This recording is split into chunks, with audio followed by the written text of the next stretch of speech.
My dear CMA intermediate June 26 students, अगर आप इस वीडियो को देख रहे हैं तो आप कल के पेपर में यानी अपने फाइनेंशियल अकाउंटिंग के पेपर में बहुत ज्यादा कॉन्फिडेंट होने वाले हैं, क्योंकि इस वीडियो में हम आपको ऐसा कुछ खास बात बताने वाले हैं जिससे कल का पेपर में आप अपना 70 प्लस मार्क्स बहुत स्मूथली अटेम्प्ट कर लोगे और बहुत ज्यादा कॉन्फिडेंट हो जाओगे आज, ताकि कल का पेपर में आप अपना बेस्ट दे पाओ। सबसे पहले हम आपके साथ डिस्कस करेंगे आपका पेपर फॉर्मेट, जो कि कल के एग्जाम के लिए इंपॉर्टेंट है। एज पर इंस्टीट्यूट ट्रेंड आपको कौन से चैप्टर के कौन से पार्ट को ज्यादा प्रायोरिटाइज करना चाहिए ये हम आपको बताएंगे। साथ ही साथ आपके जो important chapters, 4 most important chapters हैं जिनको ही सिर्फ करके आप 70 प्लस स्कोर कर लोगे, अगर अभी आपका थोड़ा भी प्रिपरेशन लैग हो रहा है तो भी, तो वो हम आपके साथ डिस्कस करेंगे। साथ ही साथ इंपॉर्टेंट क्वेश्चंस बताएंगे और जो आपका सीक्वेंस ऑफ रिवीजन होना चाहिए फॉर लास्ट 1.5 डेज कि आपको किन चैप्टर्स को पहले करना है और किन को बाद में, वो भी हम आपके साथ डिस्कस करेंगे। साथ ही साथ जो मेजर मिस्टेक्स सीएमए स्टूडेंट्स करते हैं in the financial accounting paper, 85% student जो मिस्टेक करते हैं वो हम आपके साथ डिस्कस करेंगे, ताकि कल के पेपर में आप वो गलती ना करो और अपना बेस्ट देके ये ग्रुप आराम से क्लियर कर लो।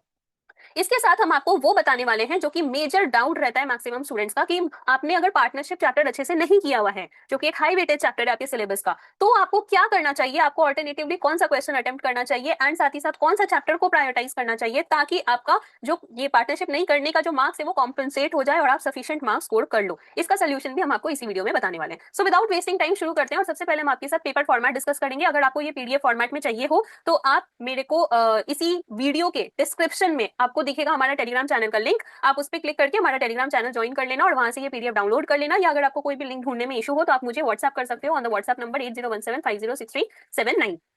चलो एक बार हम आपके साथ पेपर फॉर्मेट डिस्कस कर लेते हैं और हम आपको हर एक क्वेश्चन जो आपके एग्जाम के लिए इंपॉर्टेंट है किस चैप्टर से वो बताते हैं। तो सबसे पहले आपका पेपर फॉर्मेट का जो क्वेश्चन नंबर 1 होता है वो एमसीक्यू होता है, जो कि आपका 30 मार्क्स का रहता है। तो ये आपको पता है 15 क्वेश्चंस आएंगे ऑफ 2 मार्क्स इच, तो आप यहाँ पर एमसीक्यू अटेम्प्ट कर लोगे 30 मार्क्स का। उसके बाद आता है डिस्क्रिप्टिव। डिस्क्रिप्टिव का क्वेश्चन नंबर 2 जो होता है आपका 2 का ए एंड 2 का बी, वो 7 मार्क्स ईच का रहेगा। और आपका 2 का ए एंड 2 का बी जो 7 मार्क्स ईच का रहता है वो एंटायर दोनों पार्ट आपका चैप्टर 1 से आता है। चैप्टर 1 ऑफ व्हाट, आपका सीएमए इंस्टीट्यूट का जो मॉड्यूल है उसका जो कंटेंट पेज है उसके अकॉर्डिंग हम आपको चैप्टर नंबर बता रहे हैं। तो आपका जो चैप्टर 1 है अकाउंटिंग फंडामेंटल्स, वहां से आपका question number 2A and 2B रहता है। आपका 2A एंड 2B जो यानी आपका अकाउंटिंग फंडामेंटल्स वाला चैप्टर है उसमें कई सारे पोर्शन है, आपका 1.1 से लेके 1.8 तक में इस पूरे चैप्टर को बांटा हुआ है। तो वो चैप्टर के नेमिंग के अकॉर्डिंग मैंने यहाँ पर नाम लिखा है आपके चैप्टर का। अब हम आपको बताते हैं कि जो ये रेड ब्लू एंड ग्रीन टिक है, ये जो कलर किया हुआ है ये किस बेसिस पे किया हुआ है, अच्छे से समझना। आपका कमिंग यानी जून 26 एग्जाम के लिए जो आपका कैपिटल एंड रेवेन्यू ट्रांजैक्शन वाला पार्ट है, ये वाला पार्ट आपके लिए नॉट इंपॉर्टेंट है। ये वाला पार्ट आपको अगर टाइम कम है तो ये आप स्किप करके जा सकते हो। जो मोस्ट इंपॉर्टेंट पार्ट है जो आपको डेफिनेटली करके जाना है वो है आपका 1.8 पार्ट, यानी कि आपका डेप्रिसिएशन अमोर्टाइजेशन वाला जो चैप्टर है, plus rectification of error and treatment of bad debts and provision for doubtful debts. ये आपको बहुत अच्छे से करके जाना है, क्योंकि ये very very very very very important है फॉर योर जून 26 एग्जाम। ये वाला अगर आप अच्छे से कर लेते हो तो आप अपना चैप्टर 1 का जो मेजर पार्ट है जो बहुत इंपॉर्टेंट है वो आप आराम से कवर अप कर लोगे। इसके अलावा आपके जो बाकी के पोर्शन है यानी अकाउंटिंग फंडामेंटल्स, आपका जो यहाँ पर accounting principles concepts and conventions है 1.1 1.2, अकाउंटिंग फंडामेंटल्स के अंदर जो 4 फ्रेमवर्क ऑफ अकाउंटिंग है ये आपका 1.1 है, accounting principles and concepts and conventions आपका 1.2 है, आपका कैपिटल एंड रेवेन्यू ट्रांजैक्शन 1.3 है, अकाउंटिंग साइकिल आपका 1.4 है। इस तरह से जो बाकी के पार्ट्स हैं इसका आपको क्या करना है, तो मैंने आपको 1.3 यानी ये वाला पार्ट तो बोल ही दिया, ये आपके एग्जाम के लिए नॉट इंपॉर्टेंट है, ठीक है। अगर आपके पास टाइम कम है तो आप इसको आराम से छोड़ के जा सकते हो, कोई दिक्कत नहीं है, पर ये पार्ट बहुत अच्छे से करना है आपको। 1.8 वेरी वेरी वेरी इंपॉर्टेंट है। उसके बाद जो आपका बाकी के पार्ट में cash book, bank book and BRS है, ये आपको सेफ्टी के लिए करना है और ये आपके जून 26 एग्जाम के लिए लेस इंपॉर्टेंट है। लेकिन अगर इंस्टीट्यूट आउट ऑफ ट्रेंड जाता है तो कहां से क्वेश्चन पूछेगा उस बात को ध्यान में रख के ये ब्लू मार्क किया हुआ है, यानी आपको बीआरएस करना है फॉर योर सेफ्टी, ठीक है। तो अच्छे से बात को समझो, आपको बीआरएस करना है, आपको 1.8 का जो पार्ट है यानी कि आपका rectification of errors, bad debts and depreciation ये करना है। इसके अलावा जो बाकी के पार्ट रहेगा आपके 1.1 1.2 एंड सो ऑन एक्सेप्ट 1.3, इसको भी आपको करना है लेकिन लास्ट में करना है। अब आपको इन पूरे पोर्शंस में कौन कौन सा क्वेश्चन करके जाना है, क्योंकि आपका ये एंटायर काफी बड़ा चैप्टर है और हम जो बाकी का पार्ट आपको बोल रहे करके जाना है वो इसलिए करके जाने के लिए बोल रहे हैं क्योंकि आपका फाइनेंशियल अकाउंटिंग के पेपर में खास करके इंस्टीट्यूट कई बार आपका ऐसा क्वेश्चन दे देता है जो आप पहले से एक्सपेक्ट नहीं किए रहते हो, कुछ नया टाइप का दे देता है जो मे बी आउट ऑफ, जिसको आप पेपर फॉर्मेट बोल सकते हो, आउट ऑफ ट्रेंड बोल सकते हो, या कोई भी उसको नाम दे दो, लेकिन थ्योरी खास करके उसमें इंस्टीट्यूट गेम करने का कोशिश करता है ये एक्सपेक्टेशन है कि आप सीएमए के स्टूडेंट हो, आप ये वाला क्वेश्चन तो आराम से अटेम्प्ट कर लोगे, लेकिन आप क्योंकि पहले से प्रिपेयर नहीं रहते हो तो कहीं ना कहीं आप वो क्वेश्चन अटेम्प्ट नहीं कर पाते हो या गलत कर लेते हो। तो इस बात को ध्यान में रखते हुए जो बाकी का पार्ट है वो भी आपको करना है। अब ये बाकी के पार्ट में पूरा पूरा चैप्टर आपको नहीं करना है, क्योंकि हर चैप्टर में मैंने स्पेसिफिकली वो पोर्शन मेंशन किया हुआ है एज इंपॉर्टेंट, जो आपको डेफिनेटली करके जाना चाहिए। उसके अलावा एक्स्ट्रा आपको कुछ नहीं करना है, पर जो जो इंपॉर्टेंट क्वेश्चन मेंशन किया हुआ है हर चैप्टर में वो आपको डेफिनेटली करना है। अब ये जो इंपॉर्टेंट क्वेश्चन जो मैंने मेंशन किया हुआ है, ये एक सेपरेट इंपॉर्टेंट क्वेश्चन वीडियो में मेंशन किया हुआ है फाइनेंशियल अकाउंटिंग का, जिसका वीडियो हमारे YouTube चैनल पे फ्री अपलोडेड है। सारा इंपॉर्टेंट क्वेश्चन उसमें मेंशनड है, हर एक चैप्टर का in detail along with history, weightage and bases कि किस बेसिस पे वो इंपॉर्टेंट बोला गया, सब कुछ अच्छे से बताया हुआ है। वो इंपॉर्टेंट क्वेश्चन वीडियो का जो लिंक है वो भी हमारे इसी वीडियो के नीचे जो डिस्क्रिप्शन बॉक्स है उसमें आपको मिल जाएगा। आप वो लिंक पे क्लिक करके वो सारा वीडियो में जो भी इंपॉर्टेंट क्वेश्चन बताया हुआ है उनको अच्छे से कर लेना। बाकी सभी चैप्टर्स में इंक्लूडिंग दीज चैप्टर्स आपका मार्क्स सफिशिएंटली इधर 14 मार्क्स पूरा सिक्योर्ड रहेगा। आपका इधर 14 मार्क्स कहीं जाने का नहीं है, 7+7 क्लियर है। तो ये आपको करना है फॉर योर अकाउंटिंग फंडामेंटल्स। अब जैसे ही आप अकाउंटिंग फंडामेंटल्स वाले चैप्टर को कंप्लीट करते हो, वैसे ही यहाँ 7+7 और आपका जो क्वेश्चन नंबर 8 आता है, क्वेश्चन नंबर 8 का जो बी पार्ट है उसमें या तो आपका अकाउंटिंग फंडामेंटल से क्वेश्चन आता है या फिर आपका फाइनल अकाउंट से जो पार्ट है final accounts of commercial organisation and NPO उससे क्वेश्चन आता है। तो जैसे ही आप अपना अकाउंटिंग फंडामेंटल्स रिवाइज करते हो वैसे ही आप वहां 14 मार्क्स, इधर 7+7 14 और इधर 5 मार्क्स यानी टोटल 19 मार्क्स के लिए आप अपना प्रिपरेशन कर लेते हो। ठीक है, तो आपको अकाउंटिंग फंडामेंटल सबसे पहले रिवाइज करना है इन योर सीक्वेंस। आगे बढ़ते हैं और पहले हम आपको ओवरऑल पेपर फॉर्मेट और बता देते हैं, फिर हम आपको सीक्वेंस लिखवा देंगे। नेक्स्ट आपका जो क्वेश्चन नंबर 3 का ए एंड 3 का बी है, 3 का ए में आपका चैप्टर 2 ऑफ योर मॉड्यूल से क्वेश्चन आता है अकाउंटिंग फॉर स्पेशल ट्रांजैक्शन, जिसमें आपका bills of exchange, consignment and joint venture 3 part दिया हुआ है, 2.1, 2.2 एंड 2.3। इसमें से जॉइंट वेंचर आपके एग्जाम के लिए नॉट इंपॉर्टेंट है, टाइम नहीं है, छोड़ दो। जो bills of exchange and consignment है ये आपको करना है। इसमें भी आप बोलोगे ज्यादा इंपॉर्टेंट कौन सा है, तो बिल्स ऑफ एक्सचेंज ज्यादा इंपॉर्टेंट है आपके कल के एग्जाम के लिए। सेकंड जो इंपॉर्टेंट है वो है कंसाइनमेंट। तो आपको ये दोनों ही चैप्टर करना है। और ये दोनों चैप्टर में अगेन कौन कौन सा स्पेसिफिकली क्वेश्चन करके जाना है, ताकि आपका 1.5 डेज में पूरा सिलेबस भी रिवाइज हो जाए, सफिशिएंटली इतना रिवीजन हो जाए कि कल के पेपर में आप आराम से 75+ मार्क्स का एक्यूरेसी के साथ अटेम्प्ट करके आ पाओ। उसके लिए जो इंपॉर्टेंट क्वेश्चन वीडियो में मैंने इंपॉर्टेंट क्वेश्चंस मेंशन किया है, प्लीज उसको कर लेना। नेक्स्ट आप देखो क्वेश्चन नंबर 3 का बी, आपका हायर परचेज या लीज, इन दोनों चैप्टर में से कोई एक चैप्टर से क्वेश्चन आता है। तो आपके कल के एग्जाम के लिए कौन सा ज्यादा इंपॉर्टेंट चैप्टर है, वो है आपका हायर परचेज। हायर परचेज ज्यादा इंपॉर्टेंट है, तो अगर आपके पास टाइम कम है तो आप लीज को लास्ट में एकदम एंड में देखने के लिए छोड़ देना, पहले हायर परचेज अच्छे से आपको रिवाइज करना है।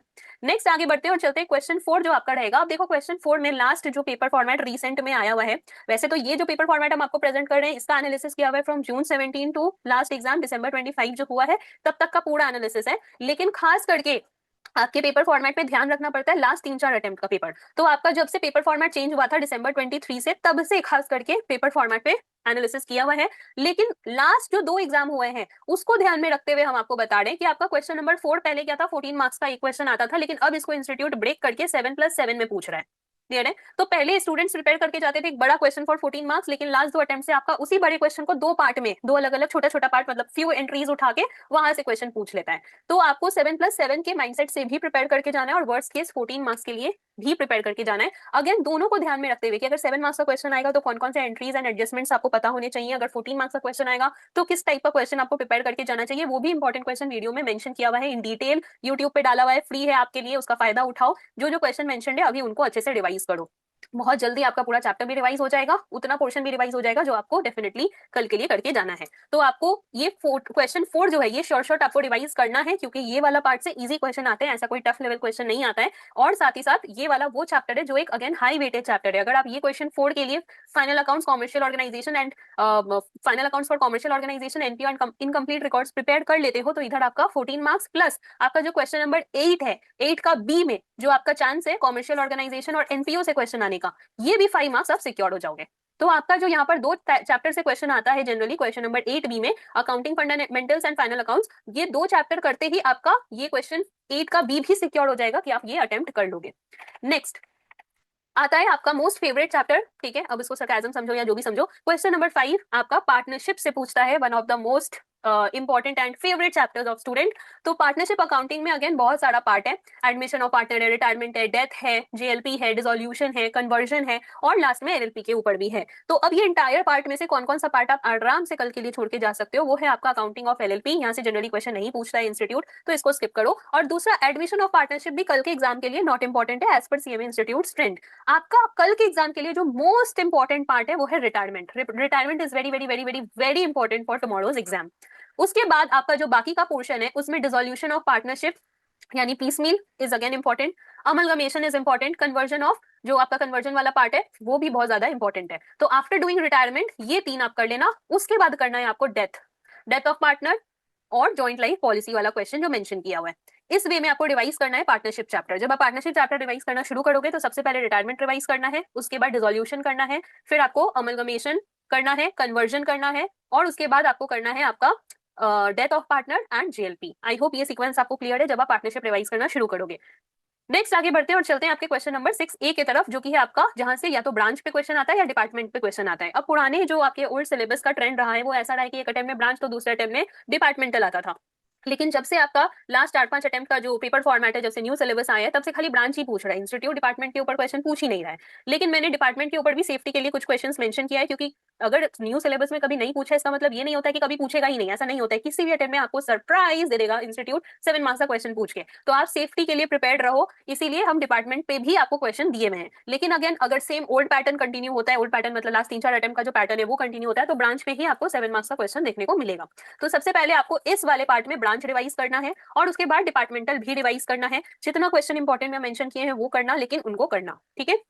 चलो नेक्स्ट आप इंश्योरेंस क्लेम वाला जो आपका चैप्टर है, बहुत ही इजी एंड मोस्ट इजीएस्ट बोलो और इंपॉर्टेंट दोनों बोलो, क्योंकि यहाँ पे आपका शॉर्ट 7 मार्क्स रखा हुआ है। अगर आप ये चैप्टर को करते हो तो कम टाइम में आपका चैप्टर भी खत्म हो जाता है और 7 मार्क्स आपका पूरा कमांड में आ जाता है। अब इसमें 2 पार्ट होता है, एक स्टॉक लॉस के ऊपर, एक प्रॉफिट लॉस के ऊपर। आपके जून 26 एग्जाम के लिए स्टॉक लॉस ज्यादा इंपॉर्टेंट है, अकॉर्डिंगली क्वेश्चन मेंशन किया हुआ है इंपॉर्टेंट क्वेश्चन वीडियो में, वो सारे क्वेश्चन कर लेना, आपका ये चैप्टर ऑटोमेटिकली सिक्योर हो जाएगा।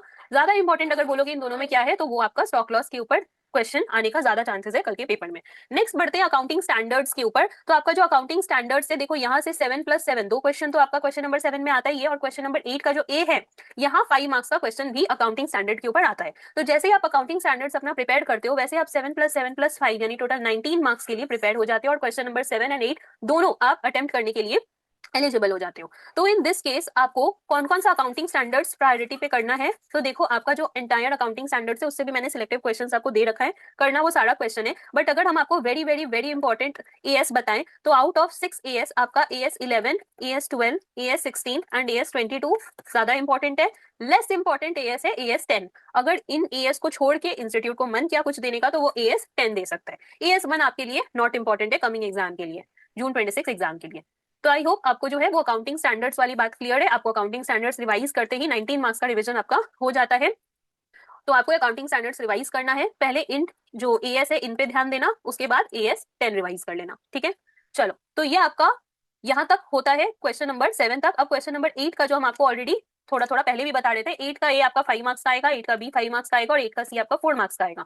तो आपका 8 का ए तो अकाउंटिंग स्टैंडर्ड्स है, 8 का बी में आपको जैसा बताया या तो अकाउंटिंग फंडामेंटल्स या फिर फाइनल अकाउंट से जो आपका कॉमर्शियल ऑर्गेनाइजेशन एंड एनपीओ वाला पार्ट है वहां से क्वेश्चन आता है, और अगर इनकम्प्लीट रिकॉर्ड से क्वेश्चन आता है तो वो 8 का सी में आता है।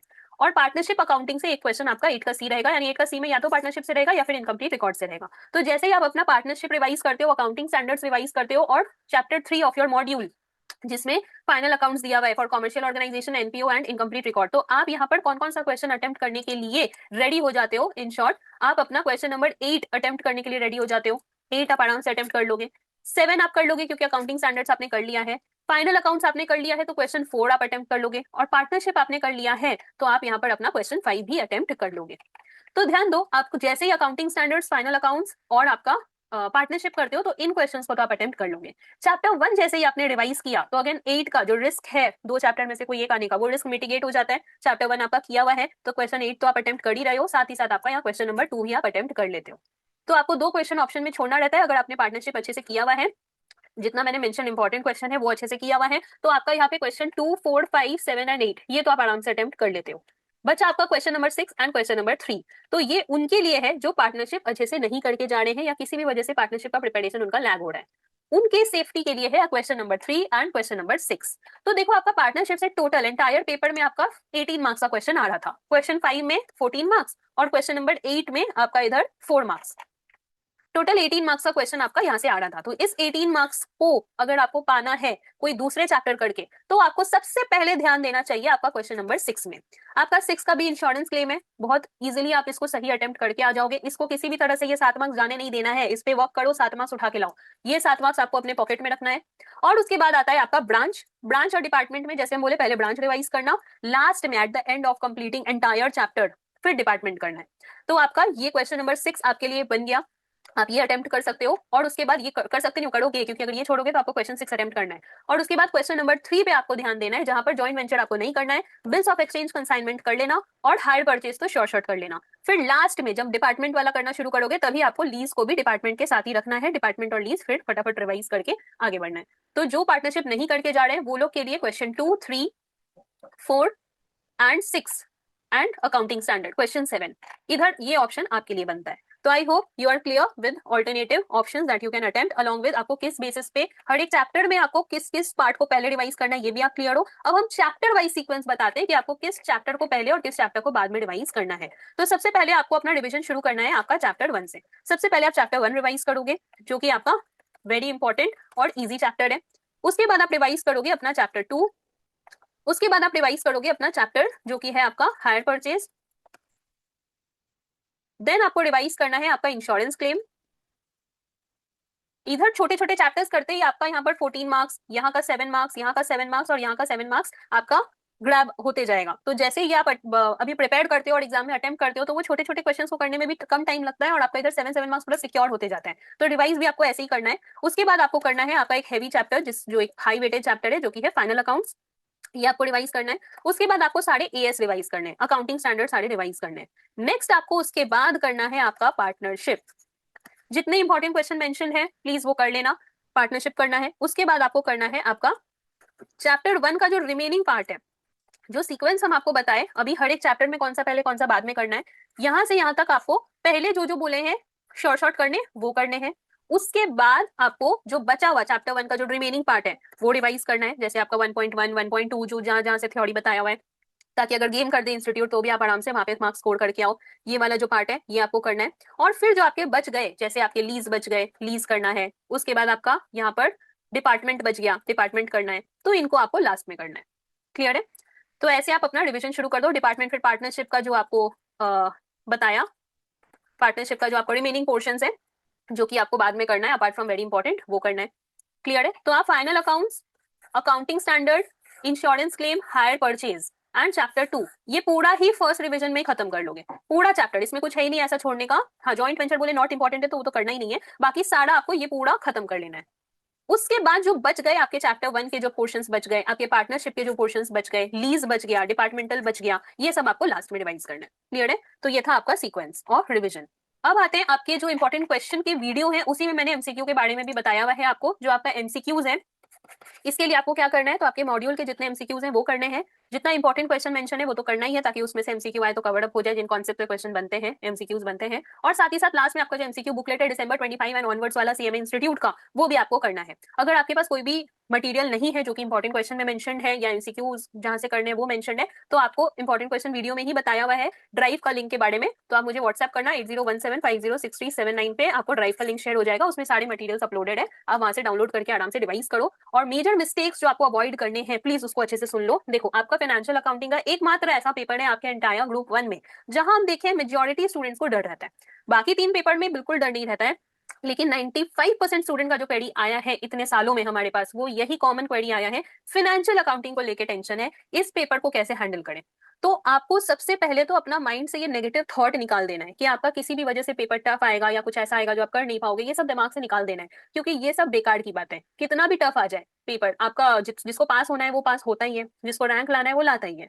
तो आपको ये सोचना ही नहीं है कि कुछ आपके लिए ऐसा आने वाला है जो कि इम्पॉसिबल है, नॉट एट ऑल, आपके लिए पॉसिबल है। सवाल उठता है कि आप उस पूरे 100 मार्क्स के पेपर में आप 100 आउट ऑफ 100 अटेम्प्ट कर पा रहे हो या आप आउट ऑफ 170 ही अटेम्प्ट कर पा रहे हो, ये सवाल एक जेन्युइन सवाल है।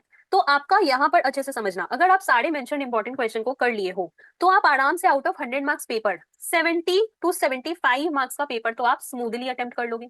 सेकंड, जिन्होंने इंपॉर्टेंट क्वेश्चन नहीं किया है, जिन्होंने फुल सिलेबस में रिवाइज किया है, उनके लिए अभी हम प्रायोरिटी चैप्टर्स बताएं, कौन सा इंपॉर्टेंट है कौन सा इंपॉर्टेंट नहीं है, वो सारा कुछ अभी डिटेल में पेपर फॉर्मेट में डिस्कस किए। तो जो जो मैंने आपको वेरी इंपॉर्टेंट और उसके बाद जो सेकंड इंपॉर्टेंट बोला यानी ग्रीन एंड ब्लू टिक वाला, और इधर जो जैसे मेंशन किया है, वो अगर आप कर लेते हो तो वैसे भी आप अपना 70+ मार्क्स का पेपर आराम से अटेम्प्ट कर रहे हो, उसके लिए ही ये वीडियो बनाया था। करेक्ट। नेक्स्ट, आपको अगर ये टारगेट है आपका कि मुझे 100 आउट ऑफ 100 मार्क्स का पेपर अटेम्प्ट करना है, तो बिल्कुल ये टारगेट रखो, लेकिन अपना रीडिंग टाइम को इफेक्टिवली यूज करो ताकि आप अपना कौन कौन सा क्वेश्चन आपको कब अटेम्प्ट करना है। और अगर टाइम लास्ट में ना मिले, क्योंकि आपका प्रैक्टिकल पेपर है, देखो लॉ का पेपर थ्योरी था, थ्योरी लिखने में जितना ही लेंदी हो, आप थ्योरी में एक दो लाइन आगे पीछे छोड़ भी दोगे, मेन बात लिख दोगे तो आपका पेपर अटेम्प्ट हो जाएगा। लेकिन प्रैक्टिकल में आपको हर एक स्टेप करना पड़ता है, यहाँ कोई भी स्टेप मिस नहीं कर सकते, प्रैक्टिकल पेपर लेंदी होता ही है।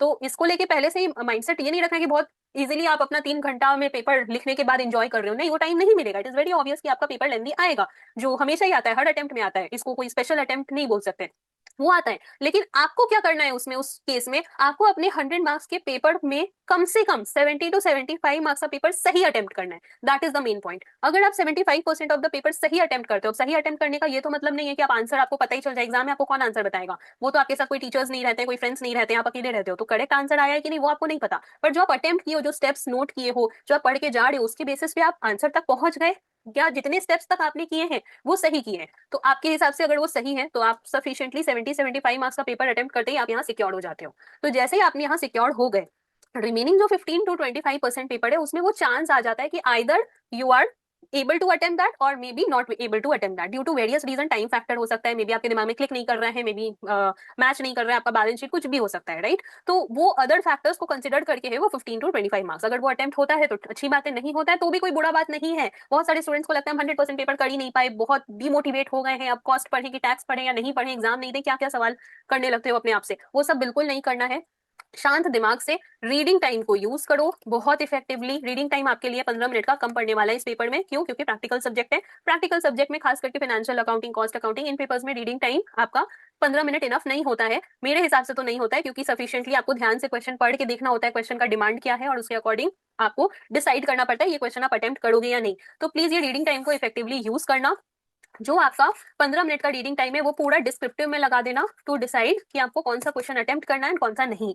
बहुत बच्चे एमसीक्यू करना शुरू कर देते हैं, एमसीक्यू नहीं करना है आपको रीडिंग टाइम में, आपको पहले डिस्क्रिप्टिव डिसाइड करना है कि डिस्क्रिप्टिव में कौन सा अटेम्प्ट करोगे कौन सा नहीं करोगे। वेरी वेरी वेरी इंपॉर्टेंट बात है, अगर ये डिसीजन आप रीडिंग टाइम में नहीं लेते हो तो आपका फिर राइटिंग टाइम में ये पूरा टाइम वेस्ट हो जाता है। तो ये गलती नहीं करना है, डिसाइड कर लेना, जो नहीं अटेम्प्ट करोगे उसको छोटा सा क्रॉस कर देना, एक छोटा मार्क देना, या पूरा पेपर में लिख रहे हैं वो सब नहीं करना है, छोटा सा मार्क दे देना, ये अटेम्प्ट नहीं करना है ये अटेम्प्ट करना है, so that you know while writing कि जब आप लिख रहे हो तो वापस से आपको ये ध्यान ना देना पड़े कि मेरा क्या अटेम्प्ट हो गया क्या नहीं हुआ है। फाइन।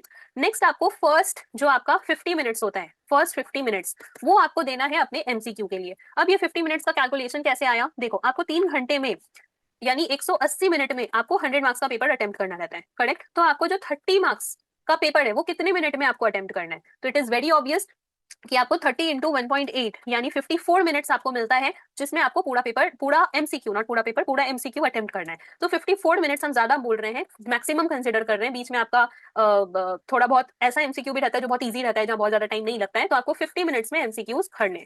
अब ये एमसीक्यूज आपको ओएमआर शीट में करना है, और मैंने बार बार बोला है, फिर भी अभी लास्ट 2 एग्जाम में भी बहुत क्वेरी आया इस intermediate as well as final students का कि ABCD एमसीक्यू था जो आपको सर्कल करना था, इसमें मैंने एक ठो किया और उसके बाद मुझे लगा दूसरा ज्यादा हो सकता है तो मैंने दूसरा भी कर दिया। अब पहला वाला जो किया था उसको मैंने ऐसे ऐसे काट दिया, तो क्या ये इवैल्यूएट होगा? Answer is no. अब इस तरह का आप गलती करोगे तो वो इवैल्यूएशन फिर नहीं होता है, आपको यहाँ मार्क्स नहीं मिलेगा। तो इसीलिए ये सब गलती मत करना, जिसमें आप मोस्ट कॉन्फिडेंट हो वही ऑप्शन को आप सर्कल करना अपने ओएमआर शीट में, और एक बार कर दिए तो फिर उसको चेंज करने की कोशिश मत करना, कम से कम जो किए हो वो सही होगा तो मार्क्स तो मिलेगा उसका, तो ये गलती नहीं करना है। अब एमसीक्यू करने के बाद, अब चाहे एमसीक्यू में आपको डाउट हो या सही लगे, जो भी है, जैसा भी एमसीक्यू है, ऑप्शन आपको जो मार्क करना है वो स्टार्टिंग के 50 मिनट में करके खत्म करो। प्रैक्टिकल पेपर है, लास्ट में टाइम नहीं मिलेगा, लास्ट में शांत दिमाग से एमसीक्यू हमेशा शांत दिमाग से किया जाता है, हैप्पीजिडली पैनिकनेस में नहीं किया जाता है। तो एमसीक्यू करके फिनिश किया, उसके बाद पूरा टाइम डिस्क्रिप्टिव में दो। डिस्क्रिप्टिव में 7 मार्क्स के जो क्वेश्चन है उस पर ज्यादा ध्यान दो, पहले ये करके अपना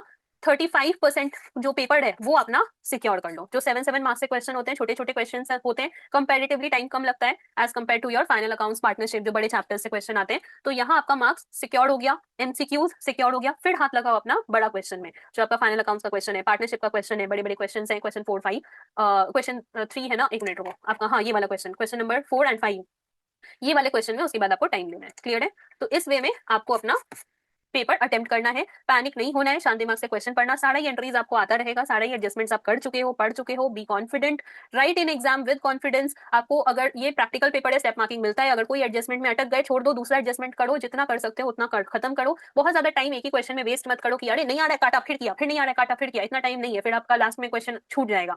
तो ये मत करो, ज्यादा से ज्यादा 3 से 4 मिनट मैक्सिमम देना। अगर आप किसी क्वेश्चन में अटक गए तो टाइम देखते रहना, वॉच लेके जाना, very important for this exam.